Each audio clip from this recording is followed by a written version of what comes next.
Oh, hey, I'm so glad you're here. Welcome to the Efficiency Bitch podcast. I'm your host, Melissa Leone. This podcast is dedicated to all the women out there who are aspiring to have a career while raising a family. And bitch? Well, that's more than a name and even an attitude. We use it as an acronym. It's for bank, inbox, time, connection, and harmony. Each episode is labeled according to the correct topic so that you can efficiently find the topic that you're looking for. I'm here to tell you, you can have your cake and eat it too. The trick is finding efficient ways to get through the have-tos so that you can make room for your best life. I can show you how. Let's get started. Hey, welcome to the Efficiency Bitch podcast. I'm your host, Melissa Leone. If you've been around a while, welcome back. If this is your first time here, welcome to the Beehive.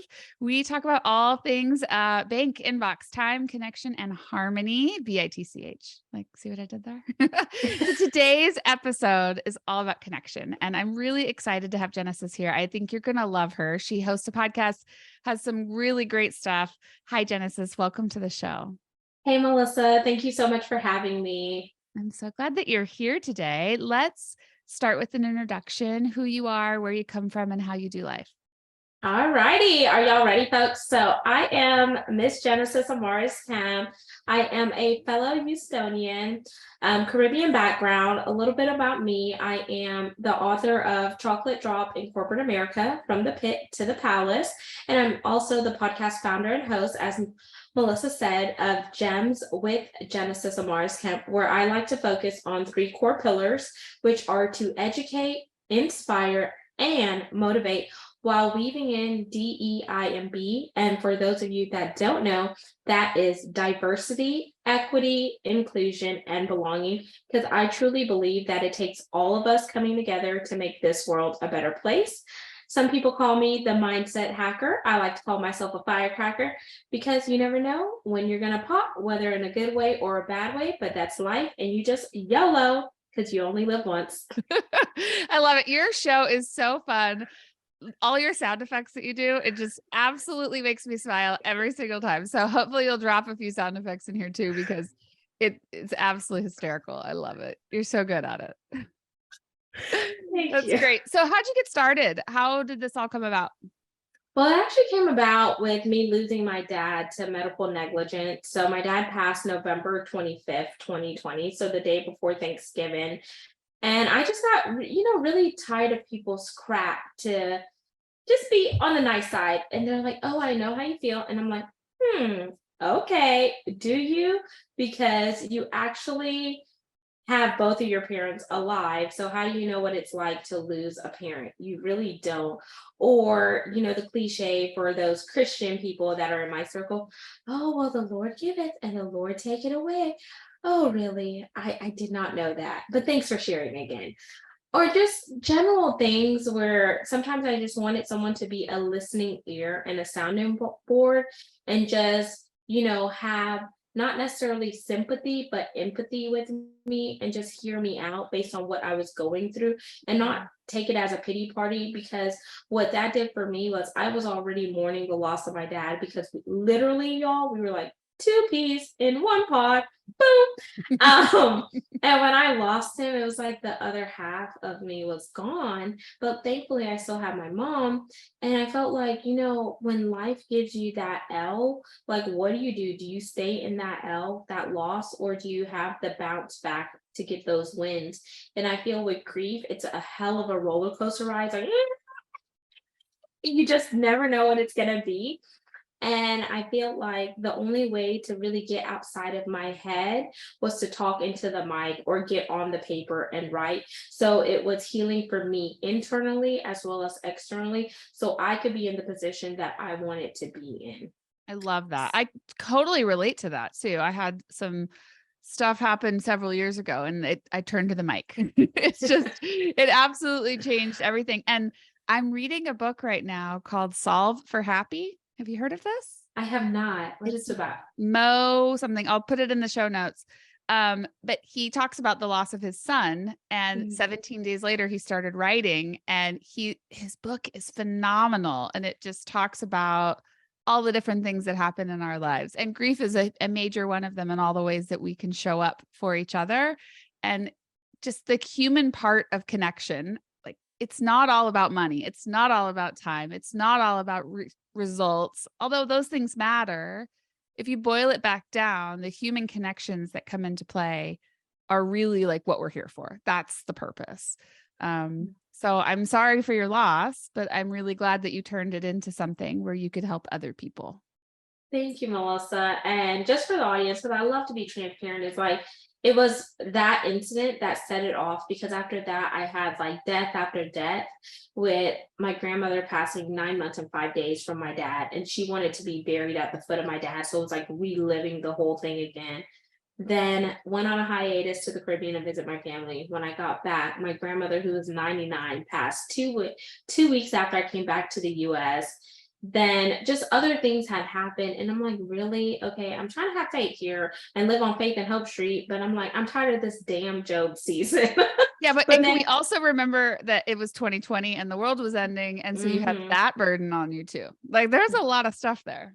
Yes, that part. COVID was a whole beast. Yeah, it really was for everybody, regardless of those. Well, I'm glad some good came out of it. And I'm sure they would all be very proud of the work that you've done, because you're certainly helping a lot of people with your show and the book. I didn't know you wrote a book, so I'm looking forward to reading that too. That's great.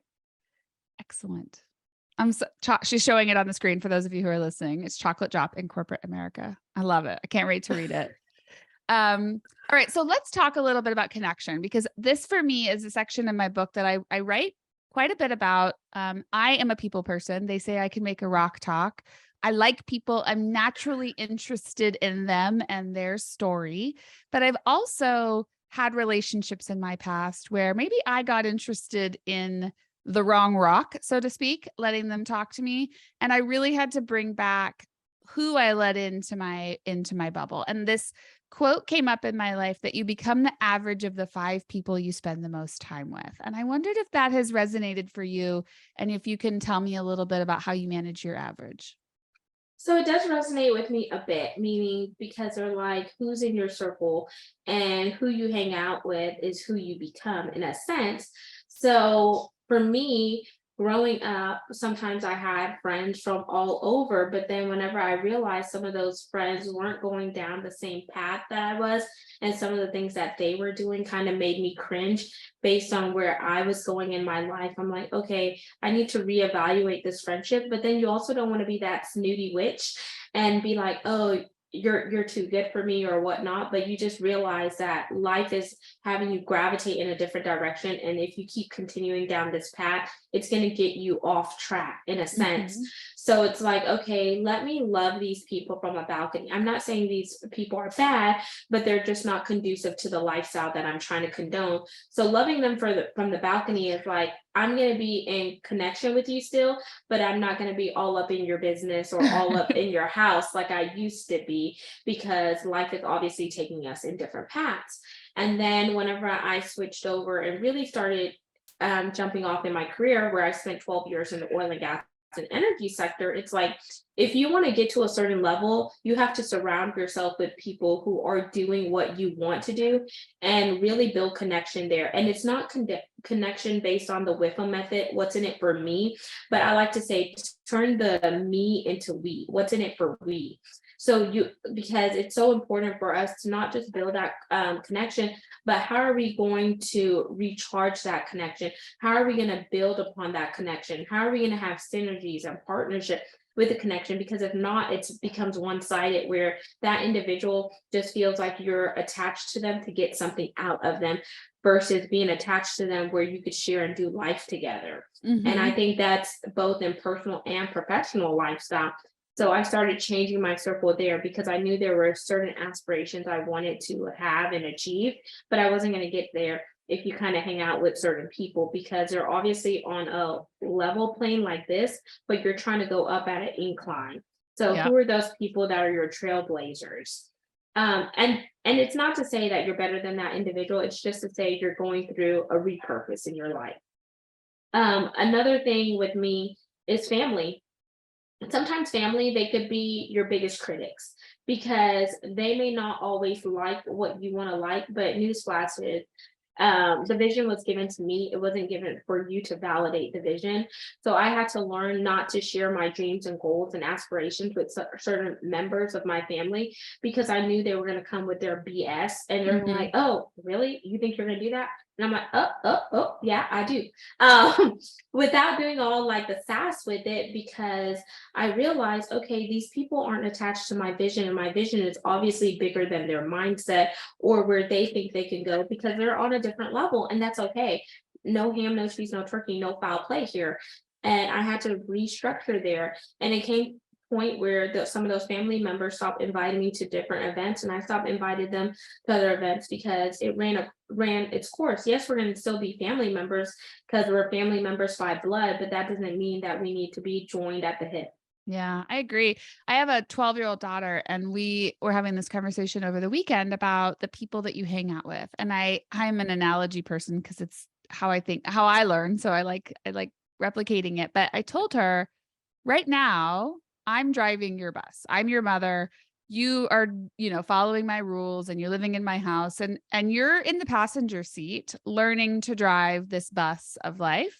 Pretty soon you're going to have to drive it. And then you're going to have to decide who's on your bus, and you Mhm. get to decide who's all the way in the back where maybe you can't hear them and don't need to pay attention, but they're still there. And then who's going to sit co-pilot with you, right? And who's going to be Mhm. your partner for life, and who are the friends that you're going to let in. And sometimes you're going to let people off the bus, and new people are going to come on, and you'll shift them all around. And so for me, like, that average of 5 people is that it's making those decisions of family members that can be on your bus or not. Or maybe you just put them in the back and tell them to, put the mute buttons on them, or all the different things that you can do to keep people that you love around without kind of bringing down your average of performance that you're meant for. So I completely agree with you in that space. I I love that analogy of the bus. And you know what makes it like stand out to me is whenever you think about energy, like protecting your energy and peace, like also compliment who's those 5 people in your circle, because are they building you up or are they tearing you down? Are they Mhm. adding or are they subtracting? Are they causing you to feel good mentally, physically, emotionally, and spiritually? And if they don't check the certain boxes within your energy aura, then it's time to park them in the parking spot and just kind of leave them there for a little bit until maybe they catch up with you or vice versa, and then you Yeah, could revisit the connection. I agree. I love it. So the other thing that is huge in my life right now because of my preteen, it's all about consumption, right? I mean, there's the old adverb about like you are what you eat, but not just food. It's the stuff that you consume. It's the books you read, and the podcasts you listen to, and the TV that you watch, and the messages that you pick up from the world. My brother-in-law wrote a book called Raising LGBTQ Allies, and he has this message of messages from the playground, the things that we pick up, right, that come in to us. Tell me about some of the ways you think messages that we receive in any type can really impact the way that we connect with other people, or even our own personal brand. Well, I definitely think the biggest thing that jumps out to me right now is social media, because Mm. there's everything in a day on social. And no matter what you look at, if you look at something, you're going to start seeing ads pop up because it constantly wants to be within your personal ecosystem to vie for your attention. So social media is a thing. So like be mindful of what are you watching on social media and how does it fuel you? If it's not fueling you in a way that is optimistic, if it's not fueling you in a way that you're learning something and you're not just blind scrolling, then you need to be cognizant of that. The other thing is radio and television, because television tells you a vision. It projects what it wants you to just adopt and marinate and just get into your head, that headspace, and just rent space for free in a sense. And then the radio, what are you consuming? What are you listening in your ear gates, and how is it fueling you? Is it making you pumped up? Is it making you aggressive? Is it making you angry?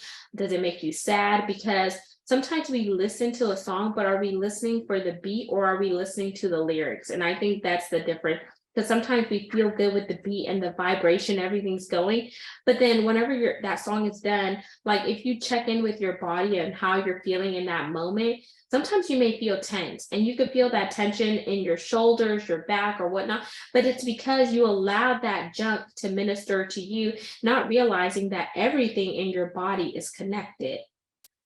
Yep, 100%. I agree. Have you read or not read, seen the documentary, The Social Dilemma? I heard it, but I have not watched Oh, it. Genesis. It's amazing. It's so good, but it tells you about social media and how, like, when you presumably think a thought, all of a sudden you're getting marketing ads for it, and how Google and YouTube, and I mean, those are the same company, but Meta, the social media algorithms are designed. My dad and I were having this conversation recently because he's like, your mom and I have the same friends on Facebook, but we see different stuff. And I'm like, that's because it's picking up your fingerprint of every time you touch a image or like something, you're doing different things. So it's showing you different stuff. It's so cool. It's amazing, really, the technology. It's a little creepy, but it's really cool. And so you have to be very careful, very diligent about what you click on, about what you consume, because it will, one, take you down a rabbit hole, and two, it absolutely connects into your psyche and impacts or limits or helps the connections that you make with other people. I'm sure you agree with this. I have met an insane amount of awesome people in the podcasting world. Like, we have the coolest jobs ever because we get to interview cool people all the time, expand our networks. Pre-podcasting world, I didn't have the ability to reach out to people like this in this space. Have you found that the podcasting world has helped your connection levels? Definitely, because like you said, people will either reach out to you or you'll reach out to individuals, because it's like a pod fam. It's our own family of connections that are doing life together, and there's similar interests across the board, because you just want to get in the mic and just share knowledge or gain knowledge from other people who you may not have been fortunate to meet, because they may not be in the same geographical location as you. And I just think it's just amazing. And they kind of already have the same mindset as you in a sense too. So it's like a win-win. Yeah, we met through Tess, who, if you guys aren't following Wealth with Tess on Instagram, I highly recommend her. She's amazing, but she was on both of Yes. our podcasts and introduced us. So I agree. It's like you end up meeting people who are on your wavelength anyway, and it's just been an incredible way. So I'm always telling people, if you're trying to expand your network and you're trying to meet new people to raise that average or to change your consumption of media in order to raise it, get on a podcastguests.com or go to Podmatch. Find ways to become a guest on other people's podcasts, because you will find some cool people really fast. It's one of my favorite recommendations. I guess I want to add a recommendation for your guests too. Is like, start with the end in mind, y'all. Where is it that you desire to be, and reverse engineer it to what can you do now to get you to that. So if you want to be in the 1%, are you hanging out with 1%ers? Are you networking with 1%? Are you listening and reading and consuming what they're consuming? And do you have a mentor and a coach that can call you out on your whenever you need it? Because sometimes I feel in life we can't do life alone, and we need to do life with people who aren't afraid to tell us the hard truth. And that hard truth, y'all, may make you want to cry. You may cry. You may feel like punching someone's lights out sometimes, because you're like, oh shoot, that is real. But that person loves you enough to give you that knowledge that it's going to help you grow personally and professionally. So those are some tips that I would say. Start with the end in mind, reverse engineer it, and then start today with some of the tips and advices that you get, and change your perspective, and just write things down so you can write the vision to make it plain. Yes. I love that. That's such good advice. Start with the end in mind, because if you don't know where you're going, like, you wouldn't go on a cross country trip without your GPS location. I mean, maybe you would, but take a hell of a long time to get there. Just put the coordinates in, figure out where you're going, put it in the GPS and move on your way. Right. I love that. All right. One last question for you. The golden rule. Most people know it. It is to treat others the way you want to be treated. And I have a little issue with that golden rule. And I'd love for you to talk a little bit about what the golden rule means to you and if you apply it in your life. So past Genesis, I would say Genesis BC, before Christ, y'all. I would say, yes, I'm for that. But now AC, after Christ, and now that I'm recharged, no, because how somebody treats you may not be how you want to be treated. So I want you to ask me, how do you want to be treated? How do you want to be spoken to? How do you want to be addressed? Because we may have different mindsets of thinking about things and different perspectives. And I feel like that golden rule, it worked for a time, but now people know who they are and not what they are, that it has reshaped that golden rule. And I think it's important from a respect level and a boundaries level that you ask that individual that is in your life, how do you want to be treated? Yeah, Because I agree. you may want to, be treated like, a dog or whatever, and you're fine with that. And someone's like, oh no, no. I want to be treated like a queen. I want to be, so Yeah. and I don't mean that literally like a dog, but like, how they say some women just take any and everything because it's what they have been told, like Yeah. told and taught generationally, but then they get so afraid where they're afraid to come into who they are and what they want, that they just settle for any old thing. And I don't want that to be women across the board. I want them to know that it's okay to speak up, to stand up, to let your light shine, and to be who you were destined to be, not what the world wants you to be. Yeah, I agree. I mean, 2 examples that come to mind for me, I have 3 kids and they all need to be woken up a different way. If I try to wake up my 8-year-old the same way I wake up my 10-year-old, he will start crying and will lay in bed and pout. Where my 10-year-old likes to be like kind of messed with and silly in the morning, it makes my 8-year-old go down a rabbit hole of crying and laying in bed longer. So you have to wake them up a little bit differently, right? Everybody needs that difference. The other thing for me is I own a fractional CFO and bookkeeping company. All of my clients like to communicate differently. Some of them like the phone, some of them like Zoom, some of them like email, some of them like text. And I need to know how they want to be communicated with, because if I'm emailing somebody who hates it and only wants to talk by phone, I'm going to irritate that client. We're never going to get anything done. It just doesn't work. So it's all about like, how can the relationship come together? Now, I never say change who you are in order to fit somebody else's. That kind of goes back to the average idea, right? Like you need to be you still, but it's really important to talk to people in a way that they can hear you, because if they are struggling to understand your message or have to try to translate it, it almost doesn't exist. It's a no-fly zone. Totally. I love it. Genesis, you're amazing. Thank you so much for coming on. I will be on your show in a couple of weeks, so we'll make sure to backlink it. If you would just share with the audience where they can connect with you, how they can continue the conversation. Yeah, certainly. So just go on to genesisamariscamp.net. That is my website, and it has all the info there, my book, my podcast, and some of the other things that I have going on. So for those of you that don't know how to spell it, it's GenesisAmarisKemp.net. And check out the podcast. It's available on 40 plus platforms. So it's Gems with Genesis Amaris Kemp. Awesome. We'll make sure to backlink all of that as well, so you'll be able to find it in the show notes. And thank you so much for listening. I'm so glad that you came. If you have not already subscribed, please do so that you don't miss next week's episode. Until then, I'm your host, Melissa Leone. See ya. Well, that wraps it up. Thank you so much for listening. If you're new around here, please be sure to leave us a review on any podcast platform you're listening to. And you can always reach out to me to let me know what topics you're interested in hearing about, or maybe telling me someone you think would be great for the show. Either way, I'd love to hear from you. You can find me on Facebook and Instagram at EfficiencyBee. Until next time, see ya.